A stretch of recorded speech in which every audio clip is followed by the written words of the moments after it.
If you haven't already received numbers from the dealership before you go to the dealership, then you're doing it all wrong. Today I'm going to show you how to read one of these. That way you know what fees you should be paying and what fees you shouldn't be, as well as teach you how to use this to your advantage. Once you have received one of these, it can be very beneficial to saving money. If you follow me, you know that I tell everybody to shop from home until you have everything figured out, then go to the dealership. No reason to waste your day or time being pressured. This is an example of what I need you to get. It's an invoice from the dealership showing you the breakdown, how they're charging you, what they're charging you. Let's get right into it, guys. Here's the MSRP, and that's the window sticker. The manufacturer's suggested retail price is $53,513. The dealership's giving you a discount. Now that sometimes is some rebate that you're already getting from the manufacturer, but the dealership will make it look like they're discounting it. So I always make sure and see if there's any rebates that I was receiving, that everybody's receiving, that they're taking credit for. But here's a discount for $1,500. It brings your new total of $52,000. That's the adjusted price. Then they're gonna add some nitrogen. It looks like they're gonna add some tint. Total purchase now is $52,711.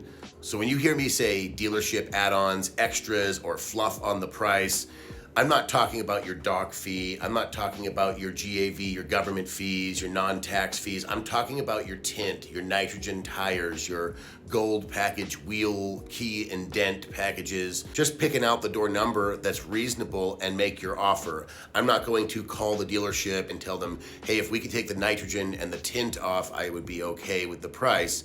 I'm just gonna tell them I want $56,000 and some change out the door and not tell them why. I don't want to get into an argument. Their job is to overcome objections. So there's no reason to. The only objection I'm going to give them to overcome is that I'd like it cheaper or I'm shopping somewhere else. I told you earlier that this can save you money, and here's exactly how. If this is a vehicle that's at other dealerships, then you can take these numbers now and send them to another dealership and ask them to beat them. So let's say there's 5 dealerships in your neighborhood and you started with this one. Now you can send this to all 5 dealerships and see what numbers they come back with. And then when you get the best number from the best dealership, take that number and resend it to all the other dealerships and ask them if they can beat that number.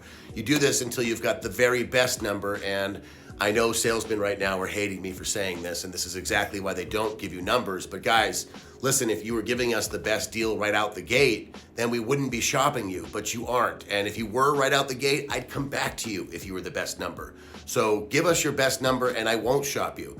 Make sure it's easy for us to say yes, and we will. This works on used vehicles too, not as good unless you can find very similar mileage and exact trim packages. You don't want to compare apples to oranges, but this works beautifully on brand new vehicles. I have plenty more to tell you guys, so go to my page, give me a follow, and I'll keep spilling the tea.